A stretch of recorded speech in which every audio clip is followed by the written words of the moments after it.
Working night shifts at an old hospital can be pretty boring. For the most part, it's uneventful. But every once in a while, something strange happens, like, for example, when one of the nurses found a dead body in one of the hospital rooms. Turns out it wasn't supposed to be there. It was right around midnight, and the nurse was making her rounds, checking in on patients, making sure they were all doing okay. As she walked down the dimly lit hallway, she noticed that one of the doors was slightly ajar. She assumed that one of the doctors had left it open, so she simply walked on. But then she heard it, a low, steady beep. Curiosity got the better of her, so she walked back to the room and pushed it open.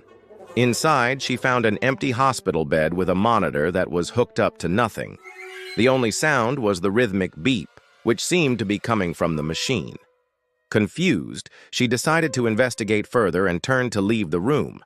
But as she did, the door slammed shut and the lights flickered off. In the sudden darkness, she could hear the monitor beep erratically. Then a cold, raspy voice whispered, "You're the patient now." Startled, the nurse screamed and tried to find the door in the pitch-black room. She couldn't see anything. All she could hear was the monitor and the sound of her own panicked breathing. Then the door opened and a tall, gaunt man in a white coat stepped in. His face was pale and expressionless, his eyes hollow. He looked like a skeleton wearing a lab coat. The nurse, still in shock, could only stare at him as he approached her.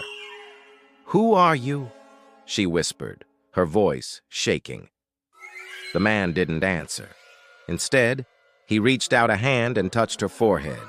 She recoiled at his touch, but he didn't seem to notice.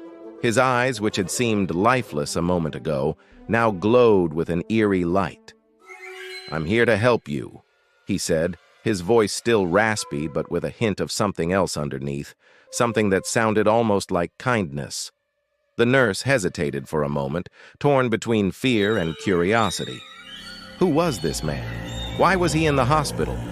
And what did he mean when he said she was the patient now? As the night wore on, the nurse found herself drawn to the mysterious doctor and his empty hospital room. What secrets did it hold, and what was he planning?